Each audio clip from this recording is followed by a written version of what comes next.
Olá, pessoal, boa noite. Tudo bem com vocês?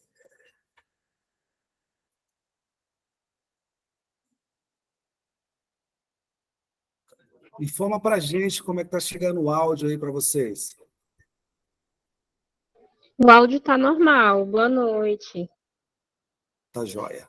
Obrigado. Pessoal, fala para a gente de onde vocês são, qual estado, cidade, qual o curso, né?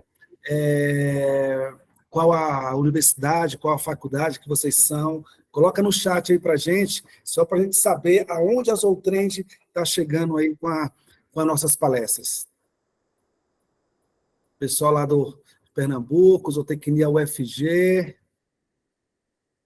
Zootecnia Viçosa, UFG, Petrolina, Oeste Paulista, Rio de Janeiro, Medicina Veterinária, UVA, Rio de Janeiro, UFNT, UFNT, Zootecnia Lavras, Unir, Piauí, que bacana, IFMA, Maranhão, Cruz das Almas, IF Goiano, aí Rio Verde, um abraço aí para o Adriano, lá dos Peixes, Adriano dos Peixes, professora Cibele Minafra, Zootecnia IFMG, Bambuí, Univasf, Zootecnia UFA Sobral, Petrolina, Zootecnia UFAO, Santa Inês, Taiane, Juan, Medicina Veterinária lá da Federal do Recôncavo, Cruz das Almas, Recôncavo Baiano, Recôncavo Baiano tem a Maybe, professora Maybe lá, Zootecnia, Instituto Federal Campo Santa Inês, Bahia, Zootecnia UFP, Universidade Federal da Bahia, Zootecnia FGN em Campos Morrinhos, Morrinhos, se eu não me engano, acho que é a professora lá de melhoramento, esqueci o nome dela, vou lembrar já já. Agronomia IFPA, lá de Castanhal, no Pará, que bacana, agronomia, zootecnia, veterinária, todo mundo aqui. Pessoal, a Vitória, Dalton, do mestrado lá de zootecnia da UFBA. Um abraço lá para o professor Ronaldo. Agronomia da UESB, Vitória da Conquista. Agronomia do Instituto Federal do Ceará, Limoeiro do Norte, a Vanessa. Pessoal, agora só mais 5 minutinhos a gente começa, tá? Pessoal lá de Santa Maria, no Rio Grande do Sul, a Luísa. Luísa, fui no Zootec de Santa Maria. Fantástica a tua cidade.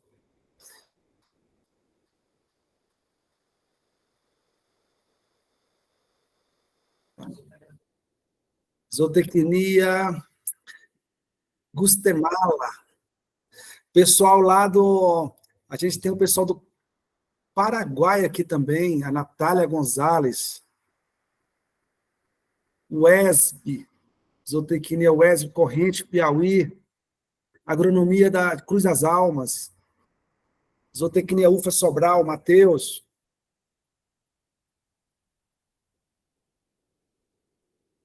Que bacana. Pessoal, só fazer um pedidinho para vocês aí. Quem não conhece ainda o Instagram da Zoltrend, entra aí rapidão, vai lá, segue a gente, tá? E aí, durante a live, as fotos que vocês foram tirando aí, marca a gente lá também, tá? Para a gente estar dando continuidade a esse trabalho nosso, que bacana, tá? Que a gente é o quê? Levar o conhecimento para vocês em qualquer canto aí do Brasil e do mundo, tá? De forma gratuita, tá? Então, vai lá no Instagram, procura lá o @ZoltrendBR, segue a gente e marca a gente também lá, tá? No decorrer da palestra, se vocês tirarem alguma foto aí, marca a gente lá também. Bacana? Zootecnia da Universidade Federal do Piauí, Bom Jesus. Bom Jesus, se não me engano, tinha um professor lá de avicultura, que era da ABZ, do Piauí. Emanuele, Universidade Federal do Paraná, Curitiba, curso de zootecnia. Zootecnia UFA Sobral, a Thalia. 5 minutinhos a gente inicia, pessoal. O pessoal está entrando aqui.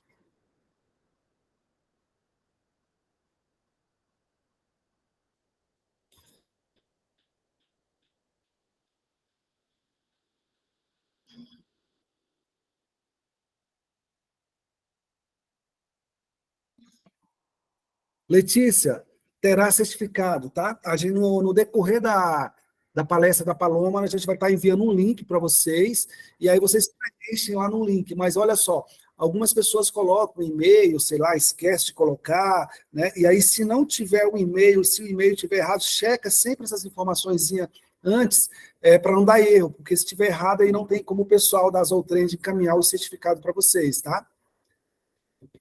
Jaqueline, lá da Universidade Tecnológica Federal do Paraná, professora Fabiane, lá das Abelhas, manda um abraço para ela.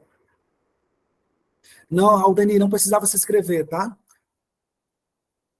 Pessoal aí do Pará, tanto do Paragominas, Zootecnia UFACE Sobral, Douglas.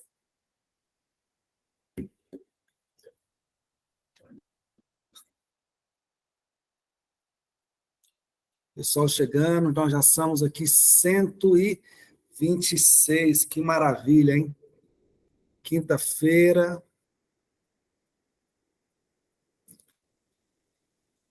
Vão lá, segue a gente lá no Instagram, segue lá a Zoltrend, dá força aí para a galera da Zoltrend.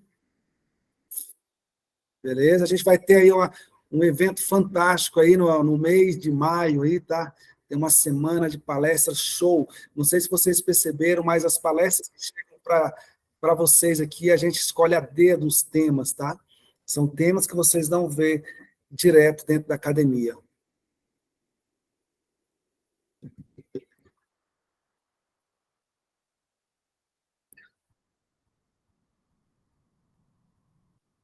Paloma, tudo bem?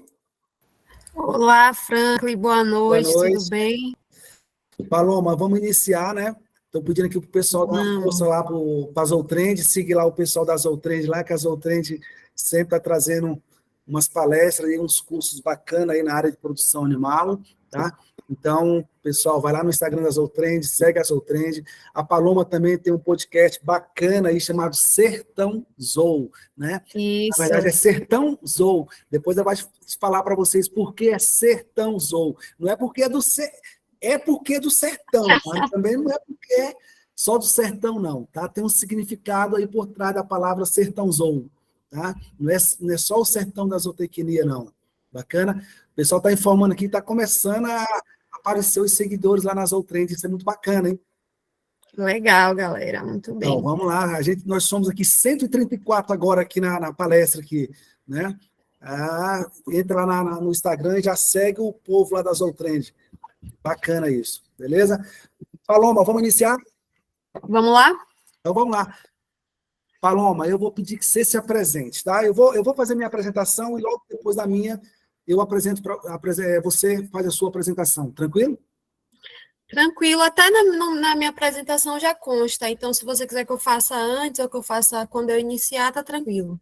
Tá, então vamos lá. Pessoal, sou Franklin Ataíde, sou zootecnista, sou mestre em zootecnia e doutorando em zootecnia, tá? Até dia 31 de março eu era presidente da Associação dos Zootecnistas do Distrito Federal em torno, né? E aí teve a eleição, e agora o nosso presidente é o doutor Ézio Mota. Hoje eu estou como tesoureiro da associação, né? E na missão aí de divulgar a zootecnia, divulgar todo o trabalho dentro da produção animal, né? E nós criamos algumas palestras junto com a ZODF, como forma de levar esse conhecimento aí a todos, tá bom? Passo a palavra agora a Paloma e a gente inicia. Somos 140 pessoas agora aqui online. Bacana demais. Excelente. Eu vou, então, botar minha apresentação, Franklin, e no decorrer eu me apresento, ok? Tudo jóia. Vamos lá, então.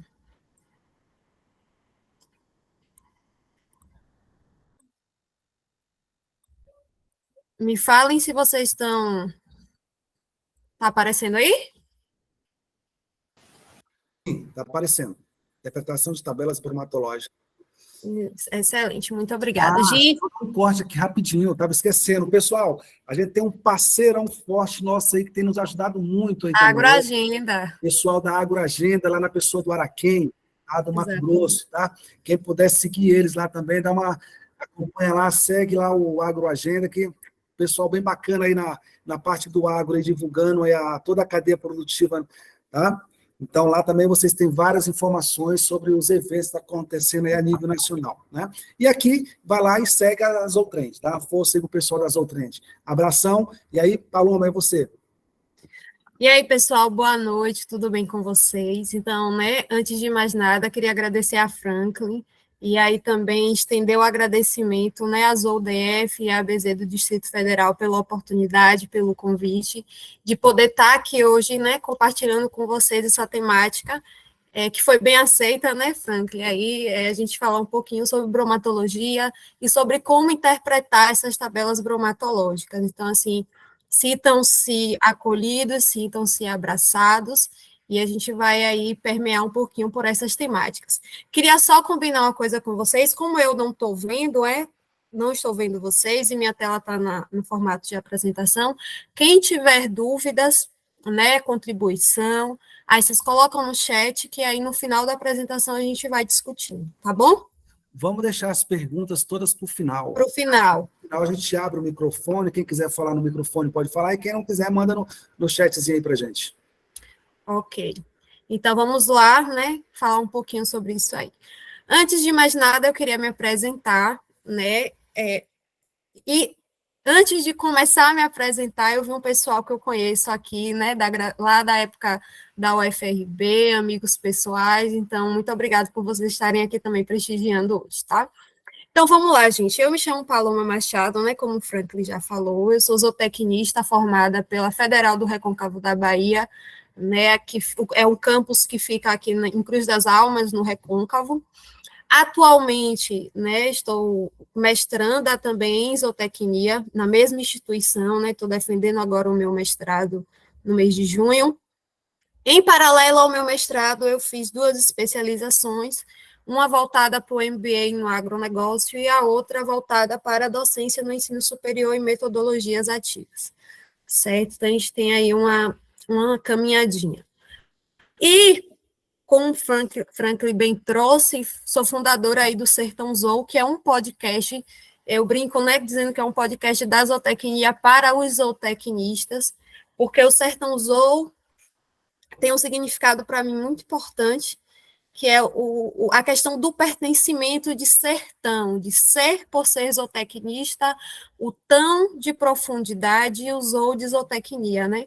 Então, eu juntei aí essas 3 palavrinhas e formei o Sertão Zou, onde, por meio do podcast, eu difundo a zootecnia, trago profissionais, trago produtores, trago iniciativas, tudo dentro da temática da zootecnia e também de alguns temas transversais. Então, toda semana, basicamente dia de segunda e quinta, a gente lança um episódio novo aí com professores, com estudantes, com profissionais, e aí com diversas temáticas, e eu convido vocês a apreciarem, né, o meu podcast, e vocês encontram eles aí em diversas plataformas de áudio. Então, quem gostar de ouvir podcast, quem quiser iniciar, né, esse gosto, pode procurar lá o Sertão Zou, que eu garanto que vocês vão gostar.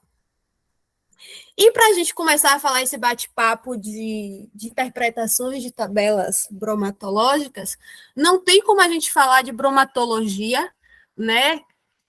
E se não falar de nutrição, se não falar de fisiologia, porque a gente sabe que são aspectos que estão intrinsecamente ligados. E aí, trazendo aqui uma breve interrogação para a gente começar a discutir, né? Somos aqui estudantes, profissionais, e quando a gente fala em zootecnia, a gente lembra logo da produção animal e a gente se questiona. Qual a melhor dieta a ofertar? Aqui tem imagem de cães, porque zootecnista também trabalha na nutrição de cães e gatos, a gente sabe disso. Mas aí pense nos bovinos, nos equinos, nos suínos. Qual a melhor dieta a ofertar para aqueles animais? Para aquele lote, para aquele plantel? Exige, ainda vou além, existe uma dieta que seja a melhor? Mas e se a gente trocar essa palavra melhor pela palavra adequada? Qual melhor não, vamos dizer assim, qual a dieta que é mais adequada para aquela espécie, para aquele momento do animal? Tá, pensamos em adequação. Mas aí, se a gente for parar para analisar, se a gente for parar para pensar, aqueles alimentos adequados que fossem constituir a minha dieta, eu não encontro por aqui. E aí, o que é que eu faço? Como que, então, eu vou adequar a minha dieta segundo os alimentos que eu tenho ao redor da minha localidade para suprir a necessidade desse animal? Então, a gente tem que falar sobre isso. E aí que a gente entra com a bromatologia. Para a gente falar em dieta adequada, a gente precisa entender e precisa saber bromatologicamente como que se encontra este alimento, e é o que a gente vai discutir isso aqui hoje. Então, quando a gente fala em bromatologia, a gente fala em analisar, avaliar e discutir, né? Avaliar o quê, analisar o quê e discutir o quê. Justamente isso que eu acabei de dizer.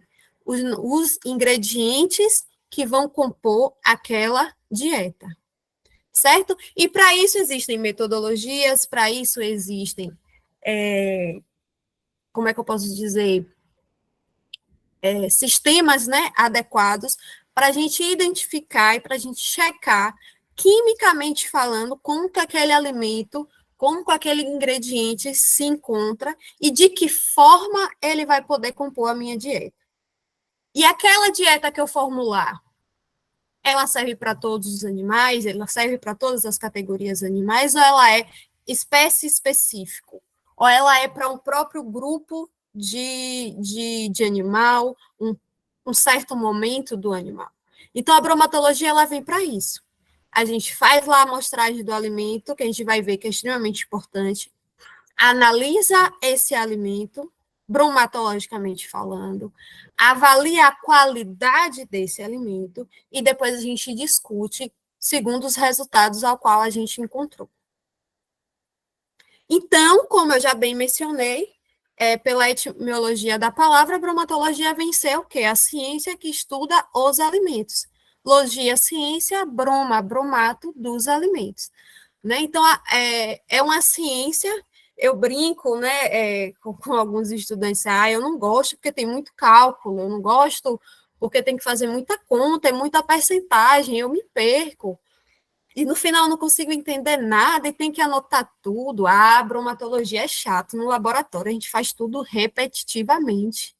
Tudo isso tem um sentido e tudo isso tem uma lógica para que as coisas no final deem certo, certo? Então, a bromatologia, ela é a ciência que vai estudar quimicamente os alimentos. Então, a gente vai saber a nutrição, a gente vai saber a nutrição, não, a gente vai saber nutricionalmente como que a gente está caracterizando aqueles alimentos, né? Segundo a quantidade de proteína, segundo a sua quantidade de matéria seca, segundo a sua quantidade de lipídios, e aí a gente vai setorizar cada um desses componentes. Tá? Mas antes da gente chegar lá, a gente pode pensar que a análise de alimentos, ela não é por si só algo isolado. Quando a gente se propõe a avaliar um alimento, quimicamente, fisicamente, biologicamente, a gente pensa também no lado econômico. Por quê? Pensem comigo. Um produtor, ele vai fazer uma dieta lá, específica para um lote de vacas que está em lactação, por exemplo, né? A gente sabe que a maior percentagem de gastos, digamos assim, de uma propriedade vem da alimentação, né? Então, assim, se a gente souber inteligentemente usar os alimentos, os ingredientes que a gente tem naquela propriedade, em conjunto com outros alimentos que venham fortalecer a bromatologia e a dieta daquele animal, a gente pode acabar diminuindo esse custo que é voltado, que é para a área de ração. Então, muitas vezes a gente chega na propriedade e vê a realidade da propriedade e fala assim, não, a gente tem que comprar milho, soja, comprar isso, comprar aquilo, tá, mas o produtor não tem dinheiro, e aí, como é que a gente vai fazer? Ou muitas vezes sem nem analisar aquilo que o produtor já tem na propriedade. e acrescentar com os nutrientes provavelmente que estejam faltando, com alimentos que sejam ricos em proteína, que sejam ricos em energia, para a gente conseguir balancear uma dieta. Então, a análise de alimentos, além de ter esse fator científico, digamos assim, se a gente pensar do lado do produtor, economicamente falando, ela vem ajudar e vem a somar quando a gente começa a utilizar e observar aquilo que o produtor produz dentro da sua propriedade. Mas por que a gente precisa analisar? Por que a gente não pega lá qualquer quantidade de milho, de soja, de farelo de trigo, de farelo de algodão, mistura e dá para os animais? Porque a gente precisa balancear esses nutrientes. Lembra que eu falei que não é uma dieta que será suficiente para todos os animais? Existem tabelas de exigências nutricionais que todo mundo conhece, e cada dieta ela tem que ser seguida diante a essa exigência animal. Em cada momento do animal, ele vai estar pedindo, ele vai estar implorando por uma dieta mais proteica, por uma dieta mais fibrosa, por uma dieta mais energética. Isso quem vai pedir é o animal. A gente vai entender que, segundo a exigência de lactação, segundo a exigência de reprodução, segundo a exigência de mantença, cada momento do animal ele vai estar requerendo uma quantidade de nutrientes ou requerendo aquele nutriente em específico. Então, quando a gente conhece nutricionalmente, quando a gente conhece quimicamente aquele alimento, a gente consegue balancear eles dentro de um programa de formulação de ração, e a partir dali, dentro daquela mistura, a gente consegue fornecer aquilo que há de melhor para os animais. Então, não é nada ao léu, digamos assim, né? São coisas que fazem sentido extremamente. E a partir daí, a gente consegue formular as dietas. Percebam que todos os programas de formulação de dieta, quando a gente clica lá na aba de ingrediente, tem lá, tem a outra aba, né, de composição bromatológica, e lá estão listadas todos os componentes bromatológicos possíveis que foram analisados, aqueles ingredientes. E também, dentro dos programas de formulação de ração, a gente tem o preço, muitas vezes, a quilo daquele alimento. Porque o que a gente tem que fazer? A gente tem que formular dietas que sejam eficientes, que atendam às exigências do animal, mas a gente também tem que formular dietas com custo acessível para o produtor. Então, a gente tenta aí equilibrar essas duas vertentes. Então, não existe formular dietas sem antes saber a bromatologia daqueles alimentos. Ah, Paloma, eu não tenho um software de formulação de ração, eu não tenho contato com essas tabelas bromatológicas, então o que eu faço? Existe um livro chamado Sequebal, né, um livro, e na internet você consegue encontrar, onde lá, né, o pessoal que estudou tem inúmeros alimentos, né, uma meta-análise bromatológica de inúmeros alimentos e as suas composições bromatológicas que estão lá contidas. Eu vou dizer que é verdadeiramente correto fazer isso? Não. Eu vou lá no Sequebal, olho lá a composição do farelo de trigo, da torta de dendê, do resíduo de polpa cítrica, tem lá dizendo. E vou formular minha dieta. Não é nem tão certo, mas não é também de todo fundo errado. Se eu não tenho noção nenhuma, pelo menos com as tabelas que eu consegui, eu posso ter um norte de como formular minha dieta para chegar o mais próximo possível da exigência daquele animal. Mas se o produtor ele tem condições de, ao chegar aos seus alimentos, os ingredientes na propriedade, a gente tirar uma amostra e poder analisar esses alimentos, com certeza a gente vai ter uma dieta balanceada mais precisa. Porém, na falta disso, a gente faz, né, do uso dessas estratégias aí que vão facilitar o manuseio e a formulação dessas dietas. Tá, mas o que são essas tabelas? Eu trouxe essa aqui bem simplesinha, né, que são as temíveis, as terríveis, tem gente que não gosta de bromatologia, né, mas basicamente uma tabela bromatológica se compõe desta forma, né, com o ingrediente, aqui nós temos farelo de milho, farelo de soja, torta de dendê, o feno de tiftem 85, e ao seu lado aqui a gente encontra, né, os seus componentes bromatológicos. Existem componentes que a gente consegue fazer a avaliação bromatológica, como matéria seca, cinzas, proteína, fibra, FDA, FDN, lignina, mas existem componentes que são como é que eu posso dizer assim, pré-estipulados por cálculos, né? A gente sabe disso. Existem algumas análises que são básicas e outras que a gente vai estimar aí por conta de cálculos com os componentes que a gente já tem. Então, basicamente, uma tabela bromatológica é essa. Como que a gente chega nessa tabela bromatológica? De que forma? Fazendo conta. Né? Eu lembro da época da graduação, o pessoal ficava, meu Deus, mas eu não consigo. São contas simples, mas que são extremamente necessárias e que precisam ser realizadas aí de forma cautelosa, né? Então, o que é que acontece? Matéria seca que geralmente a gente chama de ASE, né? Amostra seca, amostra seca ao ar. ASA, né? Amostra seca ao ar. Pronto. A gente vai faz a amostragem do alimento, lembrando que toda análise bromatológica, antes, ela precisa ter sido realizada uma amostragem de forma correta, porque eu ouso dizer, quase que 90% dos erros das análises bromatológicas acontecem por erro na amostragem. Então, existem aí, hoje a gente não vai aqui entrar em detalhes de métodos, né, de análise de alimentos, mas a gente sabe aí que existe para cada tipo de alimento, para cada forma de alimento, uma amostragem correta para se fazer, né, para evitar erros. Então, quando a gente faz uma amostragem do ingrediente de forma correta, a gente consegue aí estabelecer que as outras análises continuem numa sequência de acertos. Né? Se der erro lá na frente, provavelmente algum manuseio errado, umidade, ou até mesmo o equipamento, né? Ou até sujidade, que a gente sabe que às vezes acontece.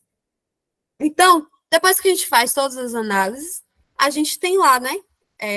Eu vou mostrar mais para frente, ou no Silvio Queiroz, ou até no próprio INCT, que é do nosso colega zootecnista Daniel Detman, que inclusive lançou até agora uma versão mais atualizada, tem lá os cálculos pré-estabelecidos. Então, esses valores que a gente vê e encontra nessas tabelas bromatológicas vieram de análises, provavelmente de cálculos que a gente realiza para poder colocar aí. Então, basicamente, uma tabela bromatológica ela vai ser composta pelo nome do ingrediente, nome dos indicadores bromatológicos e as suas percentagens.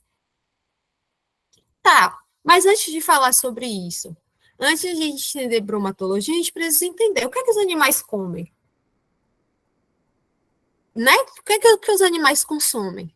Então, quando a gente pensa em folhas, que a gente pensa lá em capineiras, em gramíneas, vamos botar aqui fenos, silagens, quando a gente falar nesse sentido, a gente precisa pensar de duas formas. A gente precisa pensar na parede celular, que nela vai estar contida a celulose, hemicelulose, pectina e lignina, que é o que a gente chama de carboidratos estruturais, lembrando que a lignina não é um carboidrato, é um composto orgânico complexo, né, mas ela faz parte da parede celular e dando sustentação e rusticidade às paredes celulares das plantas, né, das gramíneas. E também temos que pensar, quando pensarmos nessa parte vegetal, do conteúdo celular, que é onde a gente vai encontrar lá os carboidratos, as proteínas, os minerais e as gorduras.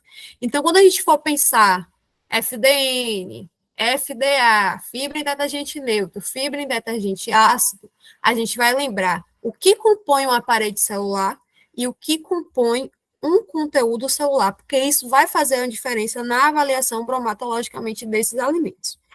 Quando a gente pensa em grãos, e aí vamos pensar aí nos concentrados, né, no milho, na soja, mais comumente usado dentro da bromatologia, né, a gente fala que são alimentos constantes, pré-estabelecidos, então, inclusive todos os estudos que a gente tem hoje, né, de bromatologias é em substituição ou em introdução de outros alimentos, até porque a gente sabe que milho e soja para quem é produtor aí, né, está custando um pouquinho caro, então a gente está buscando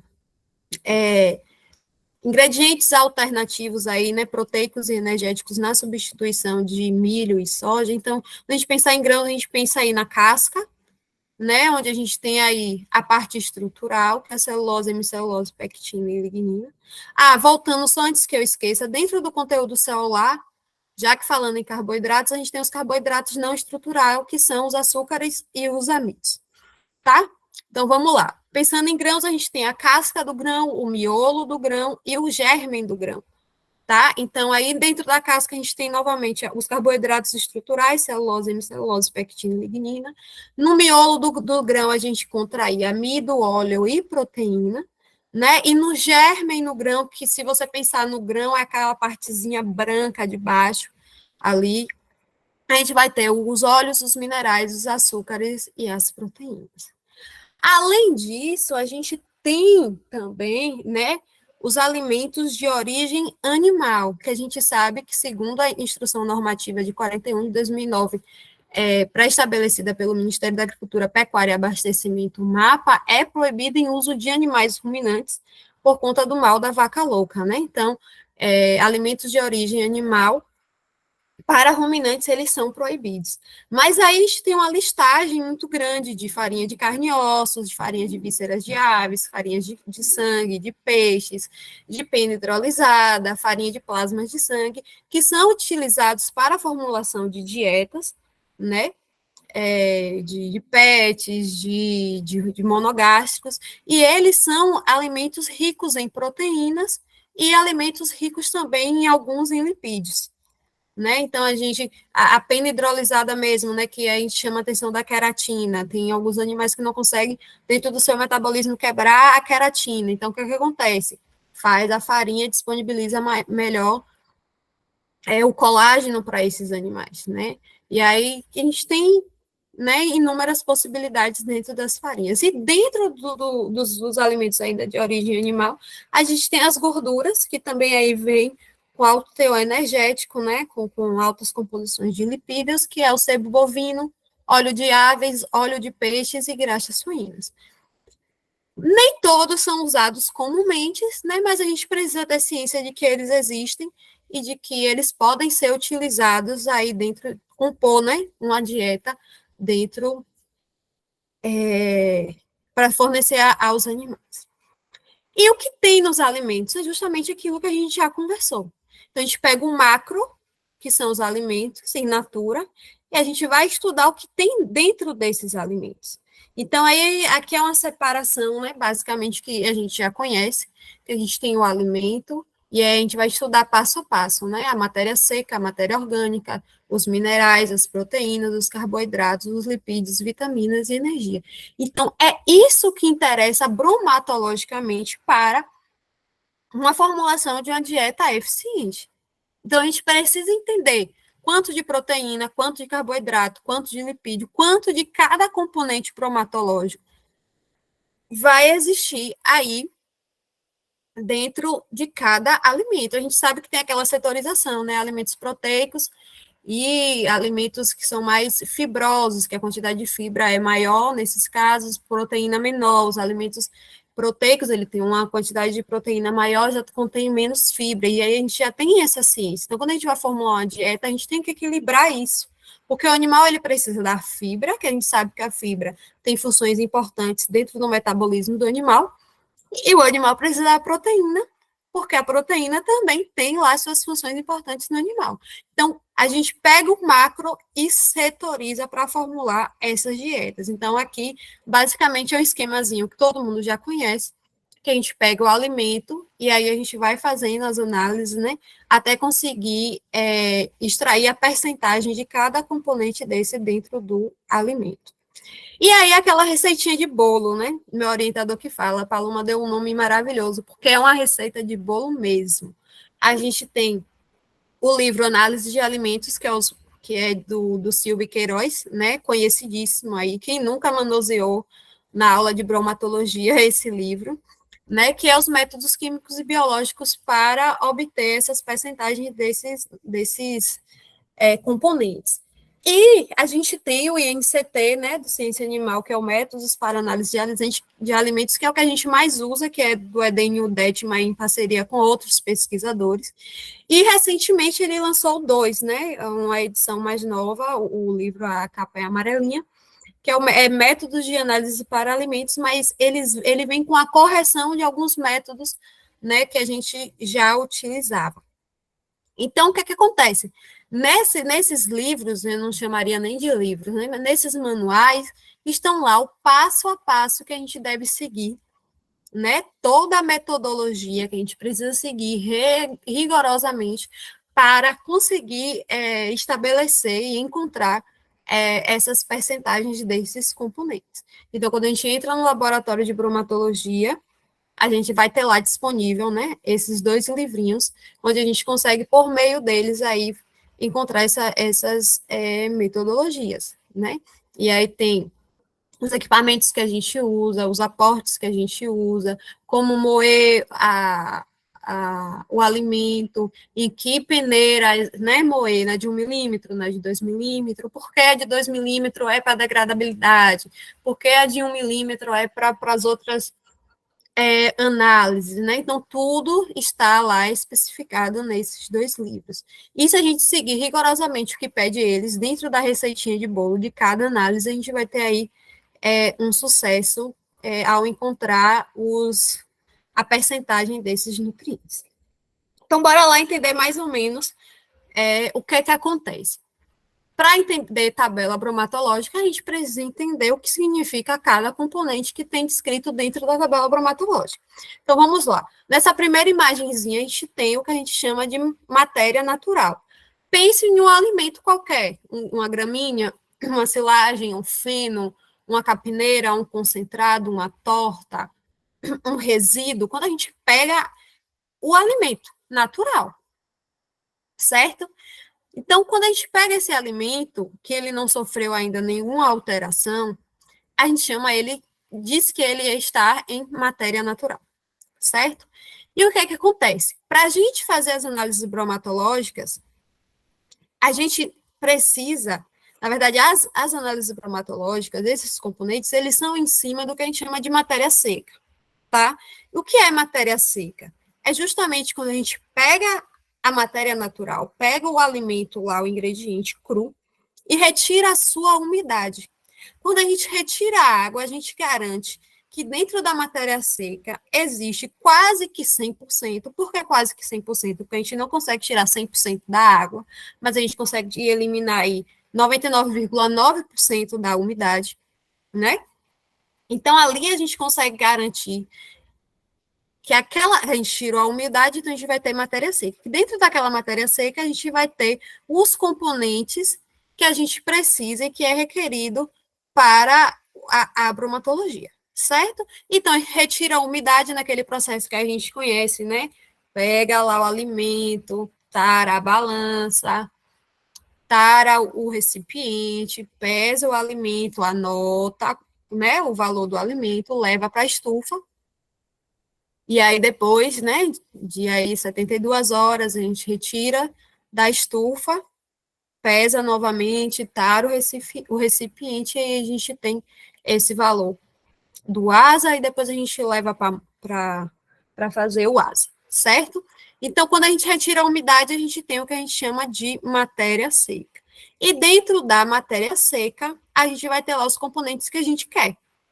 Cinzas, extrato etéreo, proteína, FDN, FDA e todos os outros que a gente já conhece. Então, por isso, simplesmente por isso, que todas as análises elas devem ser baseadas na matéria seca. Porque quando a gente existem algumas tabelas e algumas pessoas, até pessoas que gostam de formular dietas, que gostam de formular na matéria natural, né?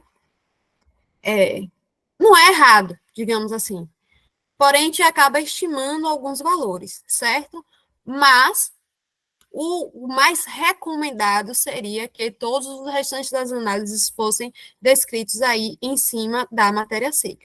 Então, a gente tinha a in natura, aqui na primeira imagem, como vocês estão vendo, e tirando a umidade, a gente vai ficar aqui né, com esse valor de matéria seca, onde os nutrientes vão estar ali específicos. Tá. Como que a umidade ela pode interferir aí, né, na ingestão, por exemplo, da matéria seca? Se o animal está comendo matéria seca, o animal está comendo nutriente, ele está ingerindo os nutrientes. Então, quando a gente fechar o olho e pensar em matéria seca não é nada menos, nada mais do que os nutrientes, os compostos de nutrientes que estão sendo ofertados, certo? Então, por exemplo, aqui, nessa tabela que vocês estão vendo, né? A gente vai ter aí a gente tem a cana como ingrediente e a gente tem a ingestão dela in natura, certo? A gente vai dar ao animal a mesma quantidade de uma cana mais úmida, uma cana igual à tabela, pegar uma cana normal, digamos assim, e uma cana mais seca. A mesma quantidade, 16,67 quilos, supondo, tá? Numa relação aí com 50-50 concentrado volumoso. Só que, olha o que é que acontece. A percentagem de matéria seca, ela é diferente. Pensamos na cana que está mais úmida, ela tem mais água. Então, quando a gente retirar essa água dela, a gente vai ter uma quantidade menor de matéria seca. Na cana que está mais seca, ela tem menos umidade, então ela vai restar mais matéria seca. E isso vai interferir, consequentemente, na ingestão da matéria seca desses animais e desses alimentos, certo? Então, a quantidade de água, quanto mais água o alimento tiver, menos matéria seca ele vai ter. Paloma, se tem menos matéria seca, ele é considerado um alimento ruim? Não necessariamente. A gente precisa aí agora analisar para saber, dentro daquela matéria seca dele, o quanto de nutriente que ele vai oferecer, tá? Quando a gente fala em cinzas, quando eu penso em cinzas, eu trago sempre esse barrilzinho, que é o que a gente chama de lei do mínimo, né? Onde a gente entende que cada nutriente ele tem uma limitação, mas se ele não estiver seguindo essa limitação, ele vai fazer falta. É o caso das cinzas. A gente sabe que as cinzas, elas são em menor quantidade, né? O animal requer, digamos assim, em menor quantidade do que, por exemplo, a proteína. Porém, se ela não tivesse o mineral, quando a gente fala em cinzas, a gente fala em mineral, se a quantidade ideal do mineral não tiver, vai ocorrer uma falha, vai ocorrer, pode acontecer aí de, por exemplo, rotas metabólicas não funcionar, digamos assim, né? Então, só para a gente ter noção que a gente não pode, por exemplo, chegar numa propriedade lá e não tem sal mineral para o animal, o animal está com deficiência de mineral. Isso vai o quê? Quebrar algum ciclo metabólico dele. Então, por menor que seja a quantidade, cada componente específico precisa estar adequadamente dentro da formulação da ração, tá? E aí, as cinzas, elas vão ter, como eu falei, né, algumas importâncias. Importância energética, importância plástica, importância físico-química, importância funcional.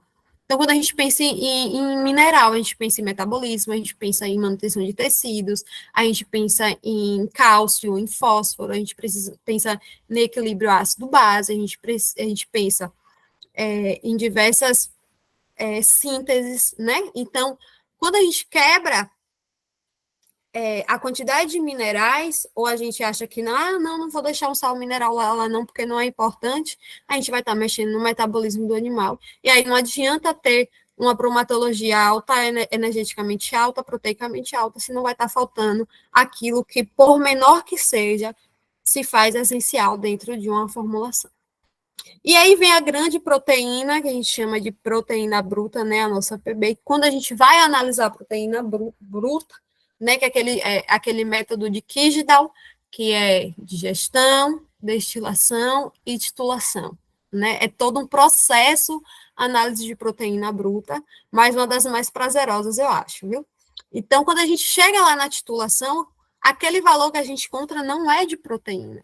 A gente sabe que o que a gente está encontrando ali é nitrogênio, certo? Como a proteína ela é composta por aminoácidos, e a gente sabe, né, que aí em 16% de nitrogênio está no aminoácido, a gente faz essa conta aí percentual, a gente pega aquele valor que a gente encontrou e multiplica por 6,25, e a gente, entre aspas, estima a percentagem de proteína bruta naquele alimento, tá? Então, a proteína, ela é setorizada, ela é analisada, né, digamos assim, dentro desses três passos.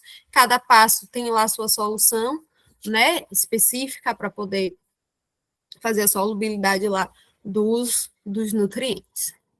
E aqui, né, FDN, FDA e lignina, que a gente olha bastante nas tabelas bromatológicas, que é a parte dos carboidratos que a gente chama, mas aí a gente transmite para a fibra, tá? Então, o que é que define? O que é que esses componentes bromatológicos definem? Define a qualidade da forragem, a ingestão de matéria seca, a gente sabe que fibra é limitador de consumo, define a digestibilidade do alimento e o valor nutritivo do alimento. Por quê? Lembra que eu falei com vocês que era para a gente pensar em parede celular e em conteúdo celular? Olha para essa imagem, uma gramínea jovem. Ela vai ter mais conteúdo celular e menos parede celular. Então, a gente vai ter o quê? Uma baixa FDN e uma baixa FDA. A gente vai estar basicamente no equilíbrio. Por quê? Porque na gramínea jovem ela vai ter mais nutrientes para oferecer.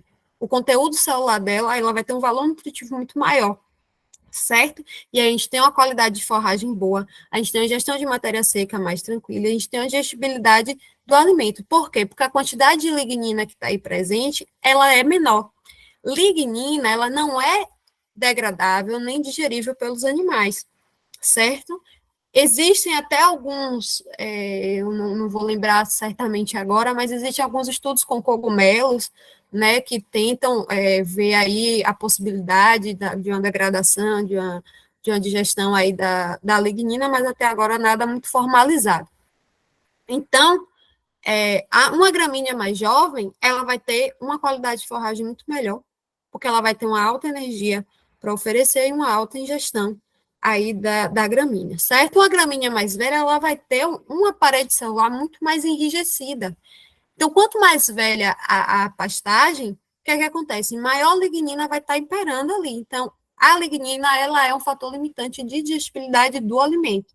Então, toda vez que a gente for fazer silagem, feno, a gente tem que ver qual o tempo de colheita, qual o tempo de fazer, qual o melhor tempo de se fazer esses alimentos, essas conservações, justamente para garantir que esses alimentos eles estejam sendo ofertados com a qualidade nutricional adequada, porque não o animal pode até comer, ele vai ingerir, né? Mas lá dentro, quando os micro-organismos forem quebrar esses componentes, a disponibilidade deles vai ser muito menor, porque a lignina ela vai estar ali, né? Entrelaçada com os outros componentes e vai impedir a quebra desses componentes para a disponibilidade aí das outras rotas metabólicas. Então, quando a gente pensa em FDN e FDA, a gente tem que saber equilibrar aí esses valores dentro da tabela bromatológica, escolher alimentos que causem esse equilíbrio para a gente não estar ofertando ao animal um alimento que não esteja disponível. O extrato etéreo, né, que aí a gente vem com a parte energética, digamos assim, dos alimentos, a gente sabe que o carboidrato, ele é uma fonte de energia, a proteína também ele é uma fonte de energia, porém o extrato etéreo, ele tem uma densidade muito maior energética.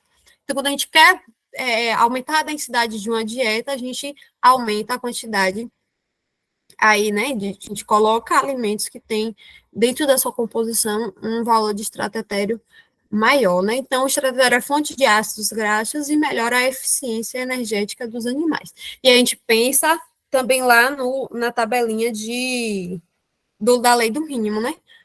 Tudo no equilíbrio. Faltando, vai causar alguma coisa, em excesso vai causar também outra coisa. Então, os lipídios, eles hoje, principalmente na dieta de ruminantes, eles são muito utilizados, né, para aumentar a ingestão de energia, uma vez que os lipídios, como eu falei, eles são mais densos, então eles possuem 2 vezes 25 mais conteúdo energético do que os carboidratos, por exemplo. né? Então, quando a gente vai calcular lá o NDT, que é a nossa expressão de energia, né, no finalzinho do cálculo, a gente multiplica o extrato etéreo digestivo aí por 2,25, tá? E aí, quando a gente vem pensar, por exemplo, em forragens, a gente sabe que forragem tem uma baixa quantidade de lipídios, né? Por exemplo, como a gente está vendo aí na tabela, né? A composição do extrato etéreo das forragens, e aí no geral, a gente tem 50% de galactolipídios e 50% de compostos não lipídios. Então, o que é que acontece nessa, quando a gente pegar a bromatologia lá das forragens, que a gente vê que a parte de fibra, ela está deficiente. A gente tem que colocar um alimento que tem uma quantidade de fibra não, perdão, de energia. A gente vê um alimento que vai entrar com quantidade de lipídios maior para adequar a energia aí dessa dieta. Então, logo, implica-se de que o valor energético dessas forragens é inferior ao previsto do valor que a gente tem de 2,25.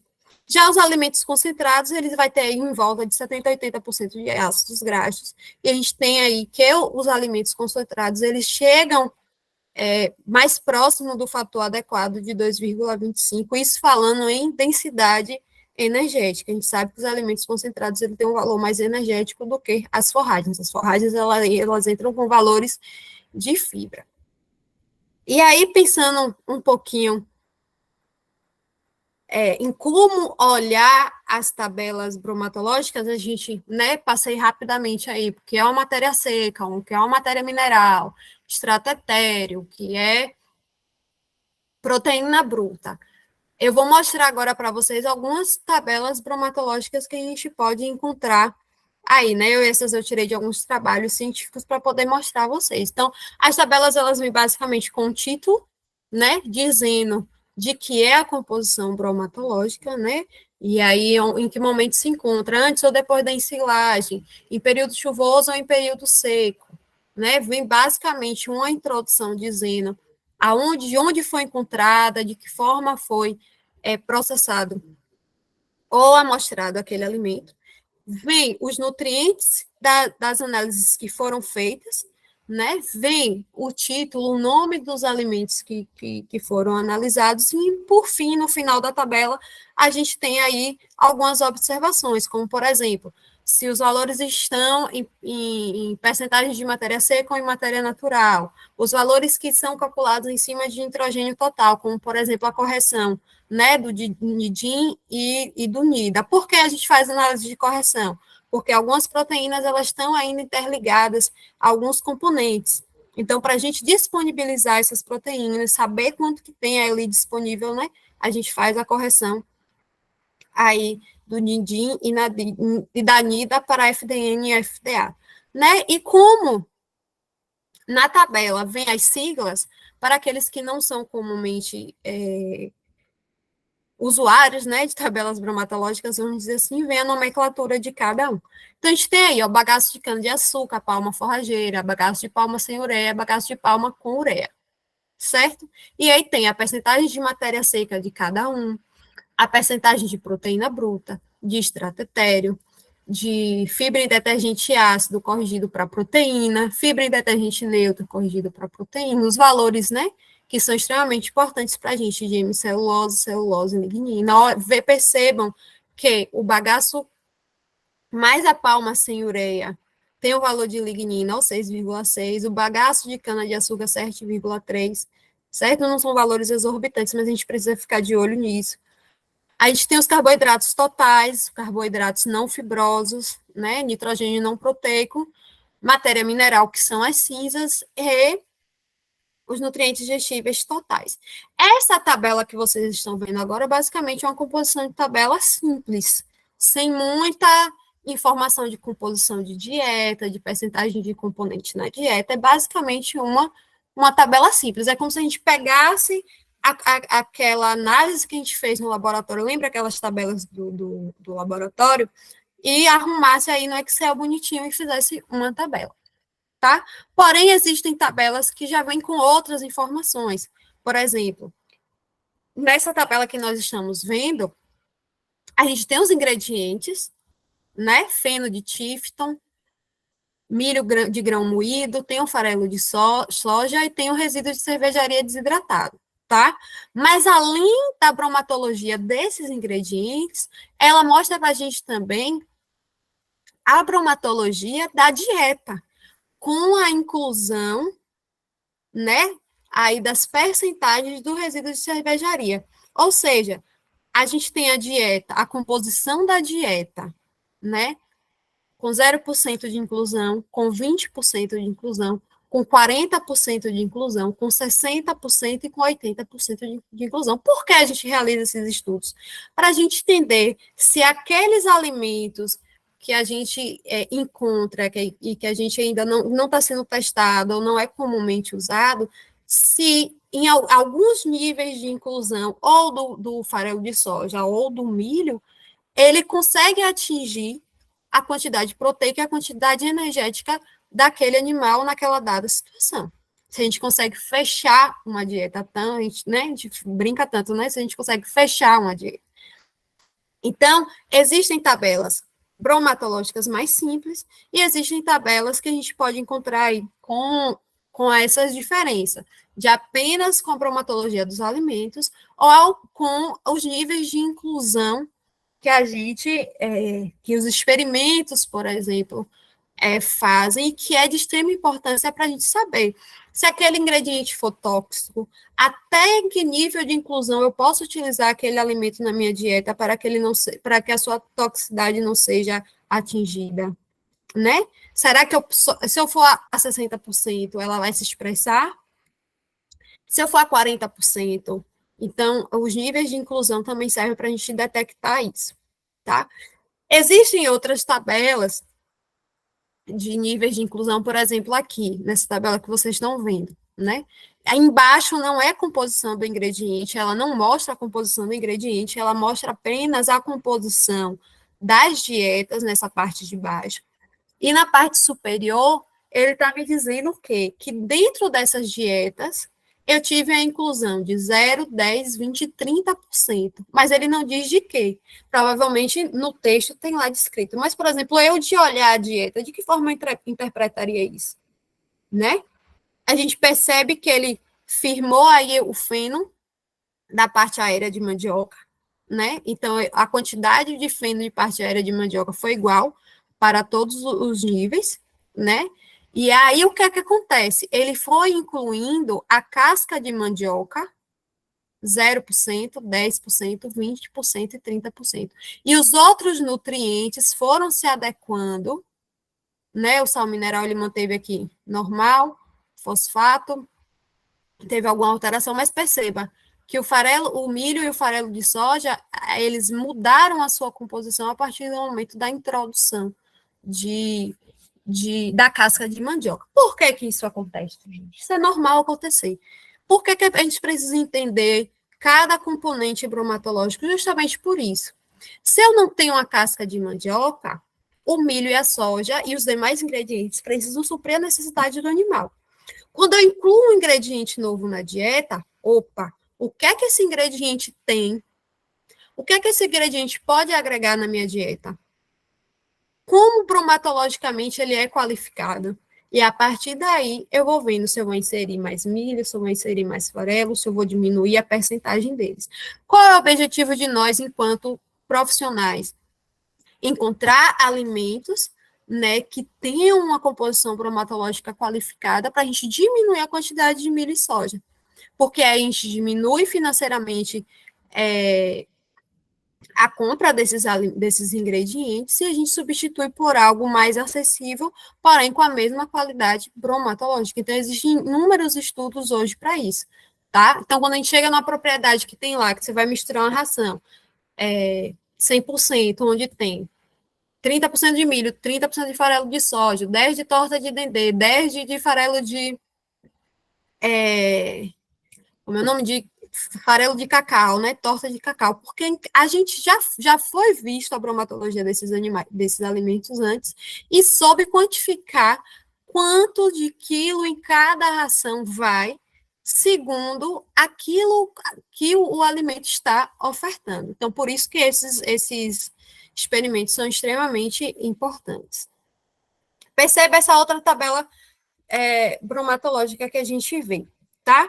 Olha o que é que tem aí.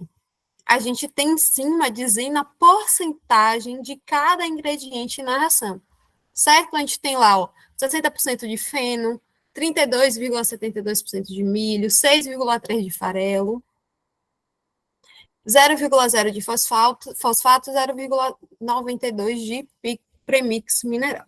Lembrando que o premix mineral, ele é um ingrediente que ele é comercial, certo? Ele é o quê? Comprado. Então, na tabela lá, no rótulo, e aí rótulo daria até outra palestra, né?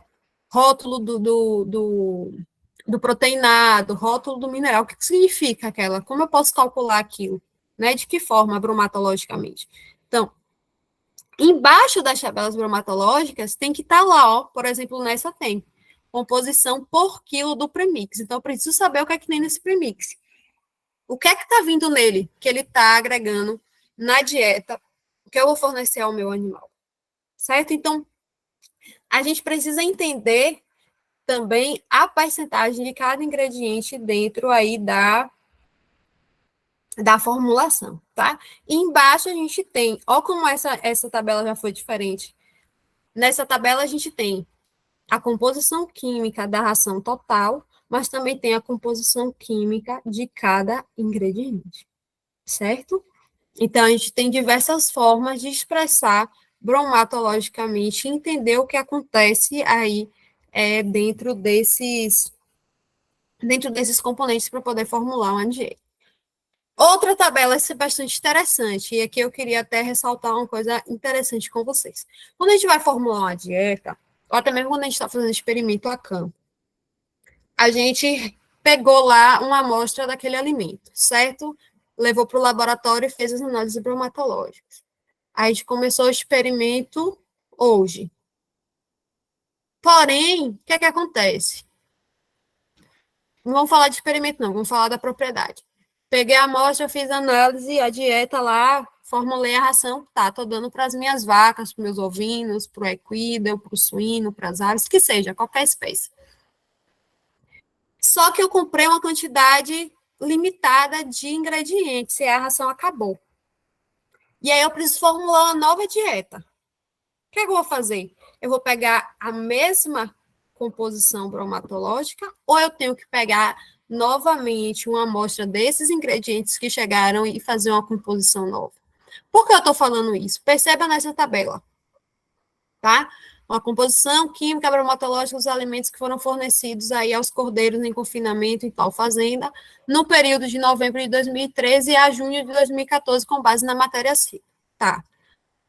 Capim-elefante tem aí a bromatologia de uma parte fibrosa da ração, e aí nós temos uma ração que foi oferecida no primeiro mês do confinamento e uma ração que foi oferecida após o primeiro mês, ou seja, no início do mês eu ofereci uma ração com os mesmos ingredientes, e um mês depois eu ofereci a mesma ração com os mesmos ingredientes. Mas se a gente perceber, bromatologicamente muda algumas coisas, né? Por quê? Por exemplo, olha o valor de proteína bruta, 22,55, no início do experimento. Quando chegou depois, ó, que eu for fazer uma nova bromatologia dos outros ingredientes para poder formular a ração, o valor de proteína já mudou. O valor da fibra já mudou. A hemicelulose aqui, ó, já está diferente. Como é que a gente pode interpretar? De que forma a gente pode pensar nisso? Primeiro, se a gente pegou, vamos supor, aí o capim-elefante está compondo essa ração. Se eu coletei o capim da mesma propriedade, quando eu coletei no início no início do meu fornecimento, o capim estava mais novo. Um mês depois, já passou um mês de idade do capim. O capim vai estar mais enrijecido. Então, ó, como aumentou a fibra em detergente neutro? De 16 para 18, tá? E aí, o que é que acontece? Eu tenho que mudar a minha formulação. Ó, o nível de proteína mudou. Por quê? Provavelmente, vamos supor que o farelo de soja está editando a proteína nessa dieta. Eu comprei de um fornecedor e depois eu comprei de outro fornecedor. Então, eu tenho que fazer novamente análise bromatológica. Por quê? Porque os níveis de proteína estão diferentes. Consequentemente, a minha formulação de ração vai ser diferente. Tá? Então, a gente precisa prestar atenção nessas coisas. É como eu falei, às vezes o erro está nos mínimos dos mínimos detalhes. É só fazer a receita de bolo bem feita. Então, estou na propriedade. Toda vez que chegar e eu tiver condições de fazer a bromatologia daqueles alimentos, é necessário fazer, porque isso vai mudar a correlação aí da composição bromatológica. Outra composição interessante aqui, ó, braquiária brisanta, tá? O que é que acontece? Na estação chuvosa e na estação seca, a forragem está lá em pastejo simulado. Obviamente que a sua composição bromatológica vai mudar, tá? Na época chuvosa, a quantidade de matéria seca que tinha, 26,32.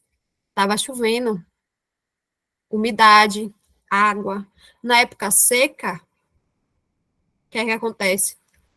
A umidade baixa. A gente vai ter uma quantidade maior de matéria seca ali no alimento. Isso é bom, isso é ruim? Depende da formulação que você for fazer, tá? A quantidade de proteína bruta muda, o extrato etéreo muda, os carboidratos muda, tudo muda, tá? Então, quando a gente pensar em fazer dieta, em fazer composição nutricional, toda vez que chega ingrediente novo, ou independente da época que você está fazendo, os valores vão mudar. Principalmente nessa questão, se a gente for pensar um pouquinho na questão de adubação. Se você tem um milho irrigado, bem adubado, a bromatologia dele vai ser totalmente diferente de um milho que não tem irrigação, que está na seca, e que não tem adubação de forma correta. Então, isso também aí vai interferir dentro da composição bromatológica. Mas por que entender tudo isso? Para que entender tudo isso? Né? É só uma síntese de tudo que eu já falei. A gente pega o micro, eu brinco dizendo que a gente pega do micro para o micro, a gente pega o micro, a síntese, a química dos alimentos e entrega no final para a química das bactérias, para os fungos, para os protozoários, para poder transformar isso e gerar uma produção animal.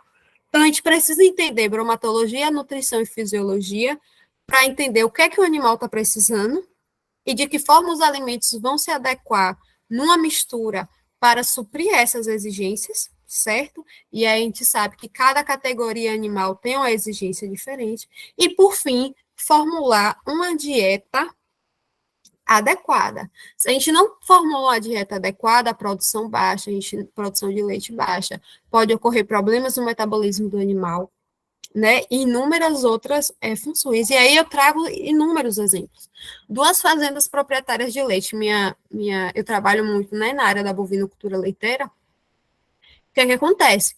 Chega na propriedade, tem genética, tem estrutura, tá? Animais holandeses, o produtor criava, tinha aporte estrutural, mas o que é que tinha? Não tinha comida. E o que dava para os animais comer, bromatologicamente falando, era nada, era umas casquinhas de... Não era nem casca de mandioca, era raspa de mandioca de alguma casa de farinha que tinha, que era o que ele dava para os animais comer. Matéria seca quase nenhuma. Nutricionalmente falando, praticamente ele não estava ofertando nada para o animal. Mas o quê? Era barato. Ah, Paloma, mas você me falou que a gente tem que procurar alternativas baratas. Certo. Alternativas de alimentos, de ingredientes de baixo custo, mas que atendam nutricionalmente aquilo que o animal vai requerer. Não é que eu vou baixar aí o gasto do meu produtor ofertando praticamente nada para os animais, porque ele vai ter prejuízo, ele não vai ter o produto dele para poder vender, certo? Em outra propriedade, se a gente for pensar um compost bar altamente estruturado, alta genética investida nos alimentos, mas bromatologicamente ofertando uma silagem que não tinha praticamente nutriente nenhum. Então, os animais vão produzir? Não vão produzir. Então, é só para vocês pensarem um pouco nisso, né? E toda vez que a gente pensar em bromatologia, em formulação de dietas, a gente pega o micro, a parte micro dos alimentos e entrega para a parte micro do animal, que está lá, os fungos, os protozoários, que vão fazer toda a síntese e todas as rotas metabólicas para o animal poder produzir. E só para concluir, e aí lembrar vocês, né, a gente precisa ter isso bem definido. Os animais, eles precisam e necessitam de nutrientes para sobreviver, certo? É química, bioquímica e fisiologia juntos. A gente tem que ofertar alimentos de boa qualidade para os nossos animais. Quem provê esses nutrientes que os animais precisam?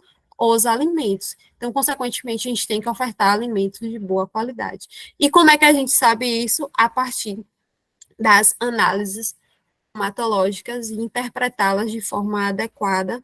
Aí, não é a melhor dieta, é a dieta adequada para os animais, para as categorias diferentes, tá?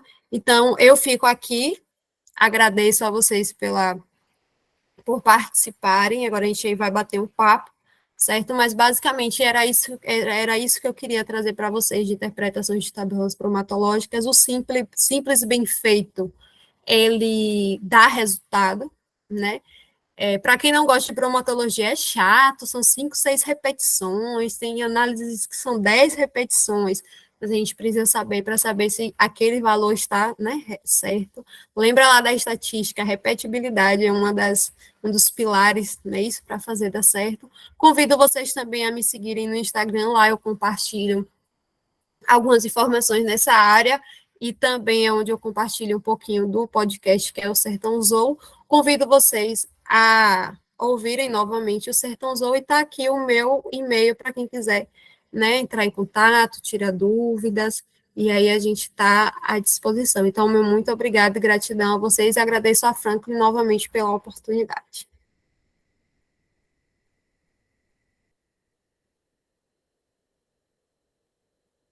Seu microfone está desligado, professor.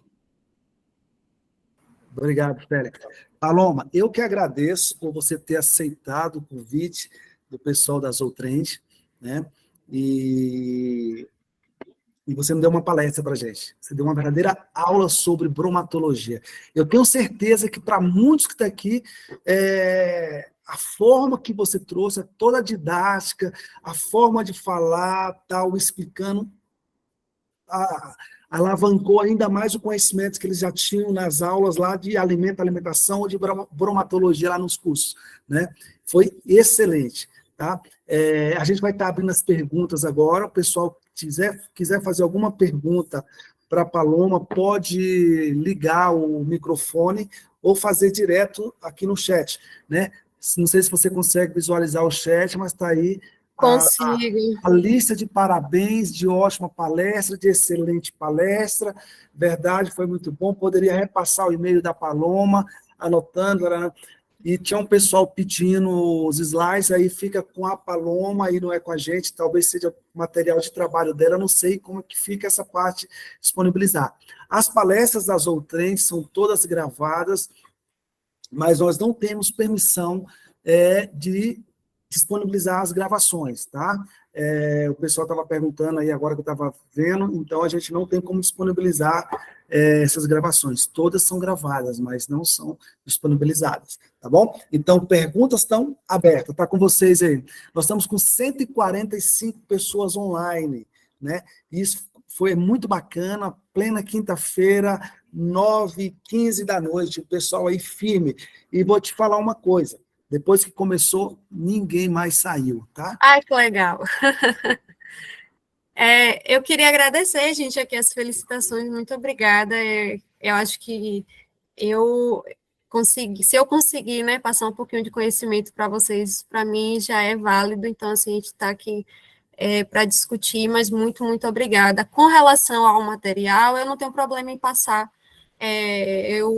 Eu posso passar pelos grupos, Franklin, eu passo para você, você coloca lá nos grupos, tá? E aí o pessoal pode ter acesso. E só lembrando, gente, bromatologia não é nada difícil, é nada bicho de 7 cabeças, não, é coisa que dá para fazer. Tem uma pergunta aqui da Victoria. Eu posso ler, Franklin? Pode. Eu estava passando aqui os comentários, eu vi. Paloma, primeiramente, parabéns pela apresentação. Muito obrigada, Vicky. Vicky é uma companheira. Vou chamar de Vicky, gente, porque é quase minha irmã essa daqui, viu? Essa daqui me acompanha mesmo. Sabendo que as análises bromatológicas nos informam a quantidade total dos nutrientes nos ingredientes, tá? Esses nutrientes estão de fato disponíveis ou é apresentado outra forma nas tabelas os nutrientes que estão disponíveis para os animais para um cálculo de ração com maior precisão? Vicky, então, vamos pensar em duas formas, tá? Quando a gente pega um nutriente e analisa o nutriente, basicamente a gente se certifica de que ali aquela quantidade está disponibilizada, digamos assim, para o animal, tá? Só que, para alguns componentes bromatológicos, a gente precisa fazer algumas correções justamente por conta de alguns micronutrientes que são interligados, por exemplo, a fibra, as cinzas. Então, a gente faz algumas correções, certo? Eu ouso a dizer que nada é 100%, a gente sabe que tudo depende, mas a gente tenta se aproximar a quantidade mais próxima exigida para o animal.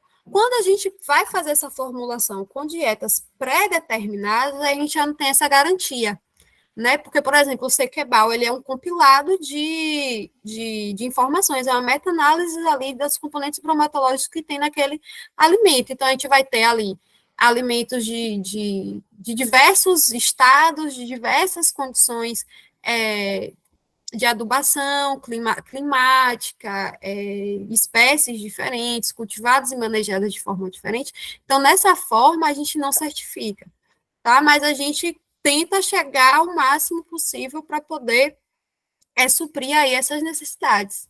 Respondi? Foi isso que tu perguntou? Me dá um ok aí, para eu saber se foi.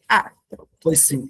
Pessoal, eu gostaria de registrar aqui a presença aqui do nosso presidente, que do Ézio. Do Ézio, doutor Ézio Mota, auditor fiscal do Ministério da Agricultura, é que eu falo, ele é o nosso primeiro-ministro aqui da ZODF, né, lá da Casa dos Zootecnistas aqui em Brasília, é o cara que é tudo, é presidente, é chefe lá das finanças, da economia, tá? O Ézio é um querido. Aí, Ézio. Boa noite para todos, desculpa aí o atraso, é que hoje eu estou aqui comemorando os 89 anos de minha mãe, que está aqui comigo, parabéns.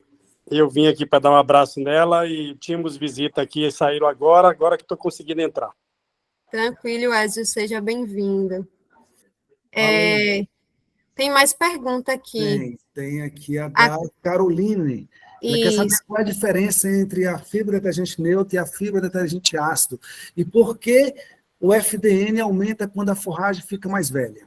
Bom, Carol, quando a gente fala em FDN, a gente está analisando 3 componentes da parede celular, tá? Hemicelulose, celulose e lignina. O FDA, né, porque a gente tinha que entrar em metodologia lá na determinação dos detergentes, tá? No FDA, o FDA ele é composto só pela lignina e pela celulose. Então, o que é que a gente pensa? O FDN quantifica e o FDA qualifica. É basicamente essa a definição que a gente tem, tá? Então, quando a gente aumenta, por exemplo, o FDN, a gente está colocando o quê? Mais fibra na dieta. Mas tem a lignina ali presente, tá? Então, quando a gente...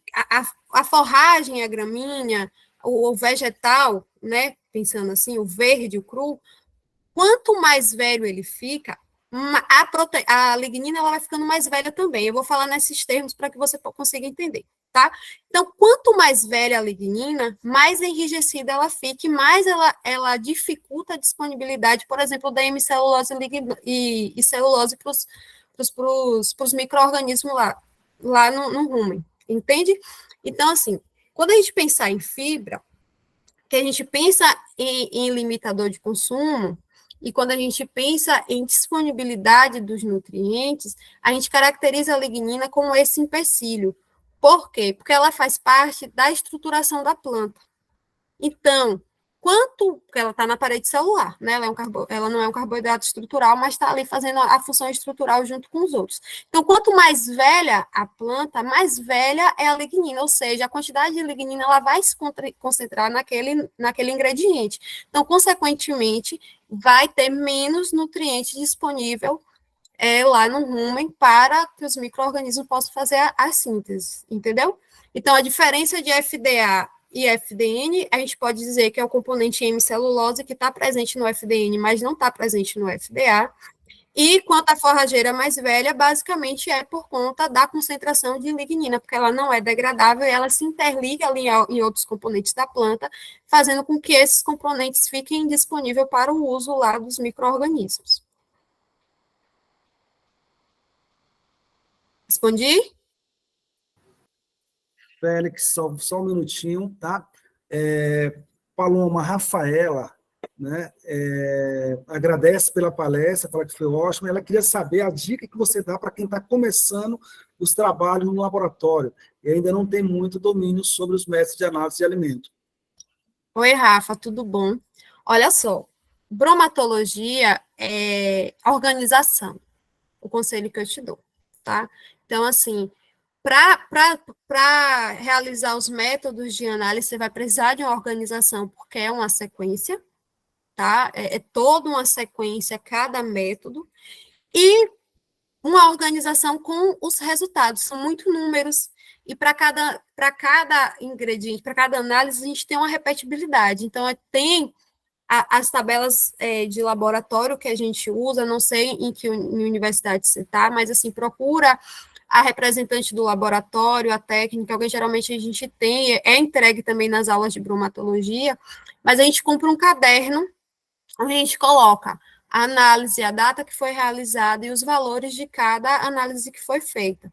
Então, para a pessoa que quer trabalhar com nutrição, com bromatologia, o ideal mesmo é trabalhar com organização, é se organizar, tá? Então, coloca lá, a gente identifica, né, para quem não tem costume de laboratório, para cada cadinho, vamos dizer assim, né, a gente tem lá 1, 2, 3, 4, e aí a gente já coloca no caderno, ó, cadinho 1, cadinho 2, cadinho 3, anota a tara, anota o valor de asa, anota o valor de ase, quanto que deu lá na conta da matéria seca, quanto que deu lá depois que foi calcular tudo. Então, assim, para quem está começando agora, organização nas análises e na organização também dos dados. Não compra o caderno, se organiza, que aí você não fica perdida, tá bom? É o conselho que eu dou. Quem mais? Monique. Ó, Frank, se você deixar, eu vou aqui, viu? Então, o Félix tinha levantado a mão, não sei se ele ainda está aí, mas se ele tiver, Félix. Quer falar, Félix? Tudo bom? Claro, sim, boa noite. Boa noite. Manda lá. Só uma curiosidade, assim. Sim, Você mostrou nos slides lá que tinha diferença, né, de algumas análises feitas de um mês depois, sim. de alguns alimentos. Aí eu queria saber em qual análise a gente poderia focar, se teria uma específica para a gente focar para fazer, formular uma ração. Porque às vezes a gente não tem tempo de fazer todas as análises e às vezes também no laboratório não tem todos os reagentes. Aí eu queria saber se teria alguma análise em específica que a gente poderia focar para poder formular a dieta. Bom, foca na primeira. Por exemplo, qual é o problema? Se os ingredientes vieram do mesmo fornecedor, provavelmente os valores não vão estar tão exorbitantes assim, tá? Por que a gente fala fazer uma nova bromatologia? Para ter certeza também se os nutrientes eles vão bater de forma adequada, porque assim, gente, não vai ser 85%, 85%, 85%, a gente tem as variações, né? A gente vai ter as variações. Mas, estatisticamente, eles coincidem, entende? Então, assim, se você está numa propriedade, só tem condições de fazer, por exemplo, uma bromatologia, então comprar talvez uma quantidade de alimentos que dure por um tempo aquele mesmo ingrediente para fazer aquela dieta, para quando você for comprar um novo lance de ingredientes para formular a dieta, você tenha a condição de fazer uma nova bromatologia, tá? Por quê? Porque esses alimentos vêm em saco. Alguns sacos vêm com sujidade, às vezes com validade, né? Existem diversos fatores que podem alterar a composição de um alimento. Às vezes vem ali com borrachudozinho, que aí fura um, fura outro, vai perdendo a qualidade do ingrediente, a qualidade do alimento. Então, assim, dentro de um laboratório, geralmente dentro de um laboratório de universidade, quando a gente vai formular dieta para o experimento, se a gente tiver condições de repetir, quando chegar uma nova remessa de ingrediente, é bom, porque a gente consegue adequar os níveis de exigência ali, sem muita surpresa, sem faltar algum ingrediente. Nunca vai ser 100%, Félix, mas a gente tenta adequar, assim, ao máximo, tá? Numa propriedade, geralmente tem produtor que tem condições e um produtor que não tem condições. Então, geralmente pega uma base e faz para todos, tá? Mas o que acontece? Quem for formular dieta tem que ter bom senso, e aí tem que ter conhecimento para poder fazer os ajustes de proteína, de energia, de minerais adequado para o animal também não ter ou excesso ou perda, né, de algum nutriente aí durante a sua produção. Respondi? Sim, sim. Obrigado. Obrigada. Monique Macedo. Vá. Monique, parabeniza, boa noite pela palestra. Nas análises de laboratório, o ideal seria fazer todos os ingredientes pela metodologia de um único livro, ou ela pode adaptar à realidade do laboratório? Olha, Monique, a gente tem diversas metodologias, tá? Existem aí, inclusive, eu não sei se ele está aqui, mas o professor Delano da UVA, um grande amigo meu, ele está fazendo até um trabalho agora, voltado aí para testar novas metodologias. O que é que acontece? A gente tem a OAC, né, que é aí um livro internacional, aí referência nas análises bromatológicas. A gente tem o INCT, a gente tem o Silvio Queiroz. Se a análise que você for fazer, né, por exemplo, em uma metodologia está faltando um equipamento, mas a outra metodologia te dá condições para fazer, tranquilo, não tem problema. O importante é que essas tecnologias sejam testadas e te dê condição de achar um valor correspondente e efetivo daquele componente dentro do alimento, entendeu? Tem gente que segue só o INCT porque é mais prático, porque são metodologias mais revisadas, mas, por exemplo, tem pessoas que preferem fazer lignina, a gente tem diversas metodologias aí de lignina, de estratério também a gente tem 2, 3 metodologias, né? Então, assim, se dentro do seu laboratório lhe dá condições de fazer um de uma metodologia, outro de outra metodologia, não tem problema. O importante é que você chegue no denominador comum, tá? Então, você pode utilizar a mesma referência, ou você pode, inclusive, se você for ler trabalhos aí, né, de experimentos, de substituição e inclusão de ingredientes na dieta, você vai ver lá que tem algumas análises que são feitas por uma metodologia, outras análises são feitas por outras metodologias, isso vai depender muito do laboratório, tá bom? Mas é bom ter uma referência científica, tá? sem áudio, Franklin. O Marcos está fazendo uma pergunta, mas eu acho que ela já foi respondida. Ele está falando sobre os valores bromatológicos apresentados no livro, pode sofrer diferenciação do alimento ou que ele possui na propriedade. De acordo com o que você falou, a sacaria. Se a sacaria tiver com a sujidade lá, né, a forma de armazenar, a temperatura, a umidade, né, algum roedor, tudo vai contaminar esse alimento e vai alterar um pouco as propriedades dele, né? Exatamente. Inclusive, quando a gente fala em nutrição de cães e gatos, né, quando a gente fala em rotulagem, eu vi até que a menina esperando a palestra de rotulagem. Cada rotulagem específica, ela tem uma instrução normativa registrada pelo MAPA, tá? Então, assim, cada rotulagem de um alimento que é apresentado para o animal, ela deve seguir especificamente cada passo daquela instrução normativa, justamente para garantir que aquele alimento ensacado seja de qualidade. Mas também não adianta, por exemplo, aí os tutores de cães e gatos, né? Se você pega lá, você compra lá saca de 50 quilos de ração, por exemplo, né? Aqueles que dão a ração lá peletizadas, ração e grão e tal. Se você não fizer o fechamento e manuseio correto daquela dieta, você está adulterando ali a composição nutricional daquele animal. Porque vai entrar inseto. Se furar um saco, você tem que substituir por conta de umidade, por conta de vento. Tudo vai interferir na composição nutricional do alimento. Então, assim, para os tutores de cães e gatos, para os proprietários de fazenda aí, quando comprar as sacas aí de milho, de soja, o local adequado de armazenamento, tudo isso pode, talvez não mudar bromatologicamente, mas pode dar, dentro da formulação, aí uma toxicidade para o animal.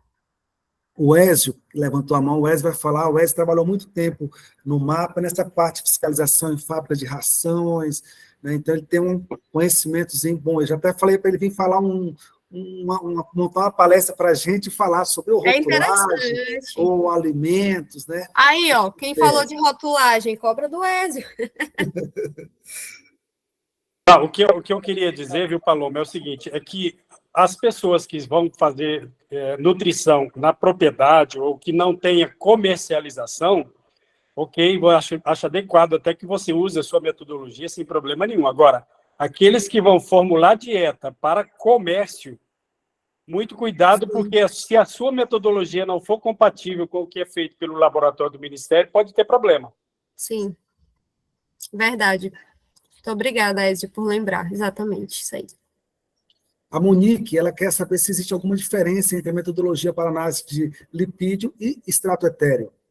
Monique, quando a gente fala em extrato etéreo, para os antigos da bromatologia, carinhosamente chamado de extrato eterno, que 4 horas ali, minha filha, esperando aquela solubilidade do éter, não é brincadeira, quem é do laboratório sabe, né?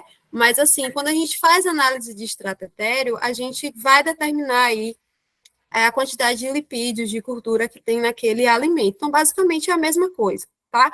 A gente só precisa ter um cuidado na análise de extrato etéreo, porque, assim, quando a gente faz lá a análise de extrato etéreo, para identificar, né, lipídios, gorduras, junto vem pigmentos e vem ceras, né?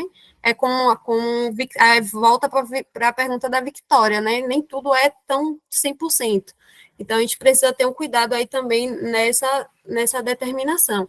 Né? Quando a gente faz extrato etéreo, vem aí uma quantidade minúscula, mas que existe, de ceras, de alguns pigmentos, mas extrato etéreo e lipídios, na bromatologia, é tratado como praticamente a mesma coisa, ou seja, para facilitar o entendimento. A determinação de extrato etéreo é para identificar ou indicar aí uma percentagem de lipídios ou de gorduras presente naquele alimento, que a gente transforma isso posteriormente em densidade energética ou energia, tá bom? Vamos lá. Sem áudio, Frank. EBN. Leomar foi um cara que me ajudou demais aí. Leomar também está parabenizando pela palestra, fala que adorou. Leomar faz veterinária. Tá? RBN tá, para fazer as análises de fibra, é recomendado fazer análise sequencial, fazer FDN e usar os mesmos saquinhos para fazer o FDA? Sim, EBN. Né? Vou chamar de EB para ser mais íntima. Eu gosto de ser íntima das pessoas. Então, geralmente a gente faz isso, né? Para quem não conhece, né, a análise de FDN, FDA, pelo menos no laboratório de bromatologia, a gente faz ela sequencialmente. A gente vai lá, faz FDN, né? Depois que a gente acha o valor do FDN, depois do saquinho seco, a gente passa de novo no detergente e tira o FDA. Não tem problema nenhum fazer sequencial, não. Por quê? Qual é a diferença? A hemicelulose, tá? Então, quando você tiver o valor de FDN, você vai estar com a hemicelulose. Quando você colocar lá no detergente ácido, o que é que vai acontecer? A hemicelulose vai ser subilizada e vai ficar restando a celulose e a lignina. Então, não tem problema nenhum fazer sequencial, que não vai dar problema no resultado, não, tá bom? Aí vai de metodologia. Desculpa, Franco. Vai de metodologia. Existem, por exemplo, estudantes profissionais que gostam de fazer sequencial, tem estudantes que não. Por exemplo, no sequencial você vai utilizar um saquinho e uma amostra. Para não fazer o sequencial, são 2 saquinhos, né? E aí, diferentes, entendeu? Mas não tem problema fazer sequencial, não. O Augusto parabeniza pela palestra e é necessário analisar o nitrogênio amoniacal na análise bromatológica de silagem de milho? Bom, aí já é outra silagem, né? Aí daria outra palestra, Augusto, viu? Falar de nitrogênio proteico, nitrogênio não proteico, nitrogênio amoniacal, mas aí é outra análise, tá? Não é essas análises comumente que a gente faz assim no laboratório. Mas se para o objetivo que você quiser, né? Buscar, achar que é necessário, sem problemas, pode fazer sem problemas. É muito disso. A sua análise bromatológica é com que objetivo? Você quer identificar o que no alimento, tá? Se você quer determinar lá o nitrogênio amoniacal, não tem problema nenhum, você pode fazer. Que nem, por exemplo, eu não citei, mas, por exemplo, as análises de degradabilidade e digestibilidade que a gente faz lá nos animais fistulados, né?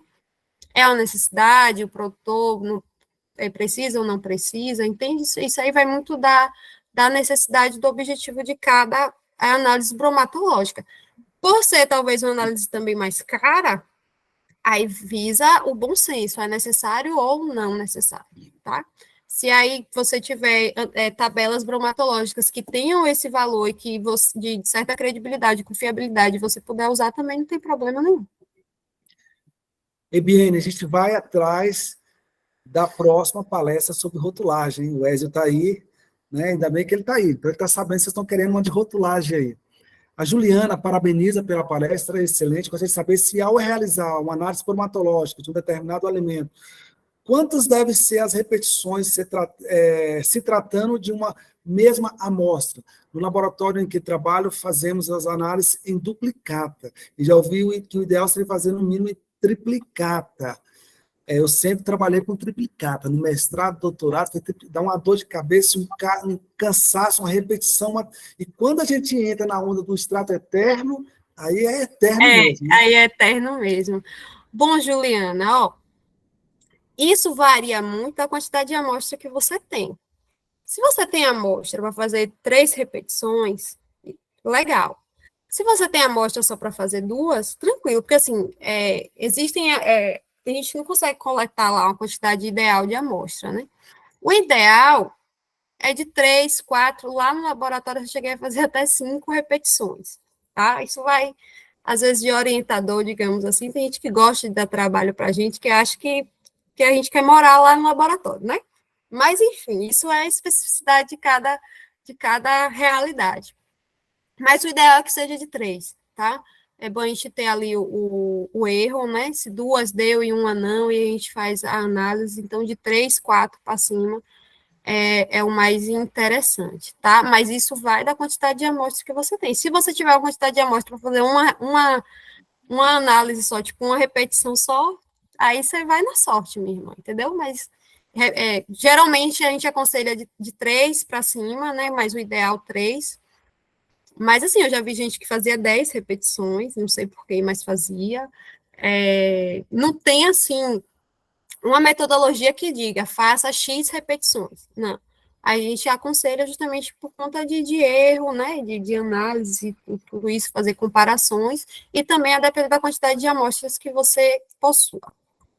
A vantagem disso aí também é o quê? Na hora que você for rodar a tua estatística, se der um valor um pouco discrepante, tu pode tirar aquela amostra e segurar só as outras 2, né? Então, tem essa vantagem de você fazer em triplicata ou mais, né? Porque deu um errozinho ali, você tem como dar prosseguimento. Né? Rodou a estatística, viu lá que tem um valor lá, um outlier, já arranca ele dali. Né? A Vitória, ela quer saber se a reação de Maillard pode alterar os valores dos dados. Sim. A gente sabe que na carne é bom, né, Vicky? É uma reação de Maillard. Mas nas análises bromatológicas a gente precisa ter cuidado com a qualidade dos nutrientes, porque quando a gente for se deixar ali fermentando, se deixar no local, né, de conservação inadequado, a reação de Maillard aí vai estar atuando e vai estar modificando a composição nutricional, e aí quando você for fazer a bromatologia, esses números podem dar errados do que o valor de quando você coletou lá no início, né? Então, pode dar uma certa adulteração. Então, os valores, eles mudam sim. O Vitor, ele quer saber se a técnica de espectroscopia e infravermelho próximo é mais precisa em relação às análises de bromatológicas tradicionais? Você tem o NIRS, Victor, aí na sua... Né? Que é assim, meu filho, eu estou precisando. Então, de fato, é mais preciso, né? A gente sabe que a gente tem hoje aí o NIRS, que é um aparelho onde a gente coloca lá uma amostra e ele já sai dizendo para a gente aí a bromatologia completa, ao invés da gente fazer aquele passo a passo no laboratório. Então, hoje o NIS, ele traz essa facilidade aí para a gente, e ele tem um nível de precisão, né? É um aparelho balanceado, tem todo a instrução dele lá, então é bem credibilidade aí as análises feitas pelo NIS. É mais caro, existem hoje laboratórios, eu não sei se o Lab 3L hoje é pelo NIS, Viçosa, né, que tem, ele acho que é pelo NIS, são... Tá sem áudio, Paloma. Meu Deus, eu falei isso tudo sem áudio? Não, Jesus. agora, só agora cortou. Ah, deve ter um problema aqui. Então, assim, pelo NIS, a gente tem uma credibilidade muito certeira aí, né? A gente tem mais precisas as análises bromatológicas. Então, quem tem condições aí do NIS, se joga. A gente que pisa nessas universidades aí do Brasil, é difícil a gente encontrar Olha, isso aí, hein? Virando noite, dormindo dentro de laboratório, e olha lá, hein? Madrugadas e madrugadas. até porque é um aparelho caro, né? É uma metodologia que facilita, porque, assim, com uma amostra, você já sai lá com matéria seca, matéria mineral, proteína, ele já diz já diz a identidade toda do nutriente, Já entende? te dá o raio-x ali na hora, completo. Isso, exatamente. A gente tem essa facilidade de tempo, de tudo. Porém, é um instrumento caro, um aparelho caro, e poucas instituições hoje têm. E, por exemplo, os laboratórios que usam cobram também carinho para essas análises aí, mas é bem preciso, sim, tá? Pessoal, alguém quer fazer mais alguma pergunta? Pode, se alguém quiser, manda no chat aí, ou então liga o microfone. O pessoal estava pedindo um link de presença. Pessoal, olha só. Não, manda da loja. Pessoal, a gente com a palestra da Paloma foi fantástica, já são quase 2 horas de palestra, falta 15 minutos para a gente fechar 2 horas. A gente, o pessoal da loja Azultrend aí deu um desconto aí de 10% em todos os produtos da loja, tá? Olha! Então, vai estar sendo liberado aqui no chatzinho aqui, a palavra aí, vocês vão lá, entra lá no Instagram da Azultrend, tem um link lá no Instagram, vocês clicam, já vai ser direcionado para a loja, tá aí, o link já está aí no chat. No chat, vocês botam o nome do cupom, bota Bromato em caixa alto, tá? E vocês têm 10% em toda a loja lá hoje, tá? Esse desconto está valendo só hoje, 10% aí em todas as compras da loja da Azultrend. Quem não conhece a loja da Azultrend, vai lá. É o Shop do Zootecnista, é a primeira loja online, tá? Da zootecnia brasileira. Só passar lá. E aí, quem não seguiu ainda o Instagram da Azultrend, dá força pro pessoal, dá um pulinho lá no Instagram, marca a gente lá no Instagram, beleza? Ó, o Instagram da Azultrend já está aí no chat aí para vocês, aí só clica em cima e já vai dar uma passadinha, conhece o que está acontecendo, porque vocês estão vendo, o nível da Azultrend é aqui, ó. Os melhores passam pela Azultrend. A gente não traz pessoas para falar para vocês, assim, falar da cabeça, tá? Tudo tem um embasamento científico, tudo tem um conhecimento prático e um conhecimento teórico aí junto, beleza? Então, agradeço imensamente a participação de cada um de vocês. Esse é o nosso papel aqui na Azultrend, levar o conhecimento para todos vocês em qualquer parte do Brasil. Nós temos acho que a Gonçalves aí, ela é do Paraguai, e está hoje com a gente aqui também presente aqui, né? Se ela estiver aí, ela dá uma luzinha no chat aí, mas ela até marcou aqui a gente aqui agora numa postagem aqui, tá? Um abraço para cada um de vocês. Eu sei que já alguém está querendo dormir, já em outros estados o horário já é diferente, né? Então, fica meu abraço aí. É a Natália Gonzalez, lá do Paraguai, faz agronomia no Paraguai e está aqui presente. Acabou de me falar aqui. Né? Então, um abraço para todos vocês, né? E aí a gente vai liberar o link do certificado para quem tiver interesse no certificado, né? E aí esse link ele fica ativo só 8 minutos, tá? Prestem bastante atenção no que vocês preencherem lá. Bota um e-mail certinho para ser enviado o certificado. Ézio, quer dar uma palavrinha? Ok, só para agradecer a Paloma e, mais uma vez, parabenizar meu amigo Franklin, parceiro de todas as horas, que eu acho que tem levado muito conhecimento por esse Brasil afora, e não só para o Brasil, mas para a América do Sul. E estamos juntos. A zootecnia, para mim, é uma cachaça muito especial e estamos nela.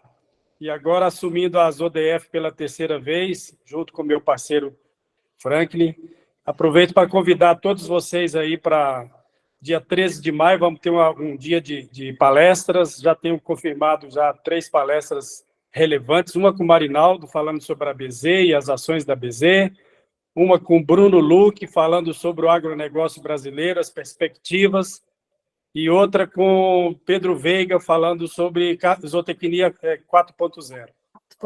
Então, muito bom, estou vendo até, o Bruno está até mandando mensagem aqui para mim, é uma pessoa muito bacana que está conosco na CNA em Brasília, já despontando. Então, obrigado a todos e parabéns pela participação. E obrigado, Paloma. Parabéns aí, eu assisti só um pouco, mas conhecimento aí está sobrando e é por aí. Abraço. Obrigada, Ézio. Valeu, Franklin. Falou, Éziozão, tamo junto. Qualquer coisa, estamos por aqui. Um abraço, gente. Muito obrigado por vocês. Não sei quantas palestras vocês vão ter lá de espaço, mas de tempo, né? Mas se tiver brecha, uma seria essa que teve aqui hoje, de interpretação de tabelas bromatológicas. Se tiver espaço, encaixa uma palestrazinha dessa lá de forma online. E aí chama a Paloma para fazer ela de forma virtual lá, na sala de curso. Podemos discutir isso, com certeza. E aproveitando também, né, Frank, como convidar a turma toda para estar conosco lá em Natal, no Zootec. No Zootec, né? Então, o Zootec está aí, quem puder comparecer, Natal, finalzinho de maio aí, começa o nosso Zootec lá, o maior congresso da zootecnia brasileira. Pessoal, abração, até mais, Paloma. Obrigadão. Abraço, gente, muito obrigada. Valeu, boa noite para todos. Falou? Até mais, pessoal. 8 minutinhos aí, hein? 8 minutinhos para preenchimento, que o link vai fechar. E aí, segue lá a Zootrend, marca a Zootrend, conheçam a loja da Zootrend. Rodem toda a loja da Zootrend, de cima a baixo, beleza? Um abração, pessoal. Até mais. Tchau, gente. Muito obrigada. Um beijo.